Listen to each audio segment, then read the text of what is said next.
Adventures of Baton Void. Oh, Count, back so soon? It appears, Baron, that your friends have successfully expelled the officers from the tower. Had to go, Biddy. Oh, really, Baron? You know my plan is the only course to correct the predicament we find ourselves in. Well, we wouldn't be here if it hadn't been for your foolishness with the hyperverse. That doesn't matter now.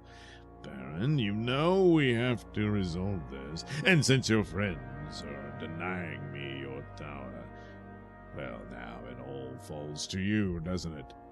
And there is no other course. No, that's not exactly true. What? Oh, no. Blazes is that? Oh, that's the air raid alarm. A bombing run is on the way. Bombing run? It's the Trojans. They've launched their attack against the United States of Atlantis sooner than I expected. What? Why would they launch an attack here? Oh, well, the usual reasons. There's a lot of long history, treaty entanglements and whatnot. Basically, there never was a Roman Empire in this reality. The Trojans weren't defeated by the Greeks. The Trojans defeated the Greeks and then went on to create an empire that spread throughout the Mediterranean. They came up against the people of Carthage, just like the Romans did, but it went a little differently. Wars back and forth between the two over the Mediterranean and whatnot, and for a while, Carthage had the upper hand for a few centuries, and then, well, here we are today with a newly revitalized Neo-Trojan Empire that, is expanding its influence around the realm. And war brings up again. But of course, there's treaty entanglements with, the United States of Atlantis. Atlantis? Why is it called Atlantis? Oh, well, that's an interesting story, too. Apparently, instead of Christopher Columbus, there was this other explorer. No, I forget what his name. I think it was named after Agamemnon or something like that. Anyway, he made the discovery, expecting to find China just like Columbus did. But instead, he mistook, what we know as the Americas as the lost continent of Atlantis, or what was left of it, as the myth goes. But whatever, the name stuck. And the rest, different people, of course, but it pretty much played out the way you would have expected. I wouldn't have expected any of this from some damn fool accident. Yes, you smashed right into that wooden horse, didn't you? And now look what you've done. You did this! You orchestrated this and made it happen! And then you just left, Baron. You didn't even try to clean up your mess. That's totally different. You do yours deliberately, and you're an incompetent buffoon. All right, conceded. Well, damn you, we're both guilty of these circumstances, then it seems as if cosmic justice will come upon us both as we're about to be blown to smithereens. Don't be silly, Baron. I'm not going to let you be blown to smithereens. No. The two of us are going to teleport into your tower and undo this catastrophe, thereby returning me to the hyperverse. After that, hell, Baron, you can do whatever you want. I wouldn't give a rat's whisker. Well, I suppose my options are few. Oh, yes, definitely. You can't get fewer than one, can you? Come along, Baron. The teleport chamber is just down the hall. Halt right where you are. You are under arrest. What in blazes? Don't be an idiot. The Baron has already been arrested and obviously in custody. I was not referring to Baron Boyd. I was referring to you, Count Rickon. What? This is outrageous! Not as outrageous as treason. Treason? Me?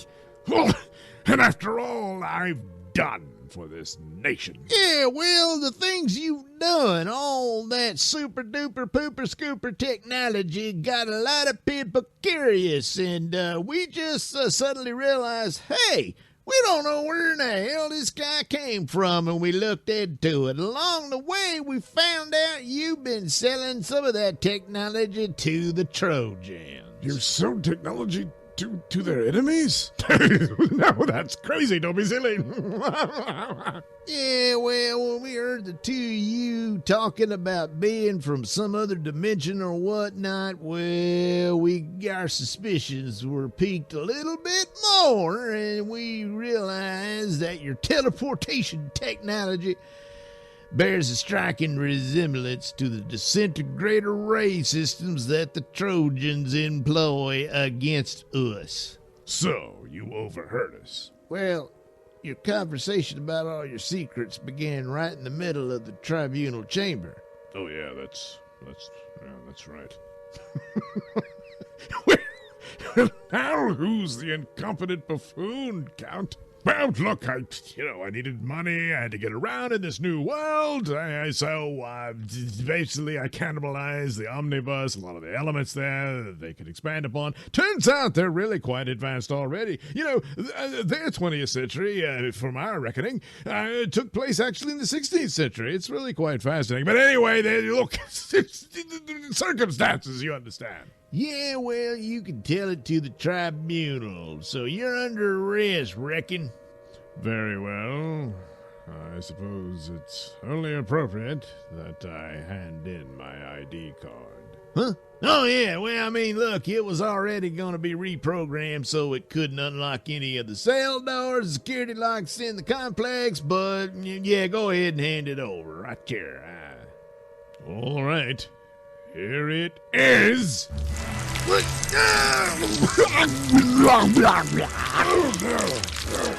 Curses.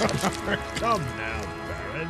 It's not the first time you've seen my inside-outside gun demonstrated. One should never get used to a sight like that, reckon.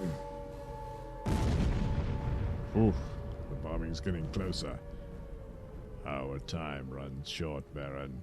The teleport chamber is right this way. What the devil? Oh, a teleporter buddy. All right, let's see if we can find Count Reckon. Oh, great. Baron's idiot friends. Oh, there's Papa on the other side. Biddy, be careful. Count Reckon's got his weapon. Oh, no. Oh, do calm down. This is all very simple to rectify. Baron, simply come over here to the other side of the teleporter body and follow me into the teleport chamber behind me. Therefore, I need not use my weapon upon your idiot friends. Yeah, well, we got a weapon of our own, asshole. What? No! You idiot! You shot the teleport chamber! Oh no, it's activated! We're closing it! Oh no!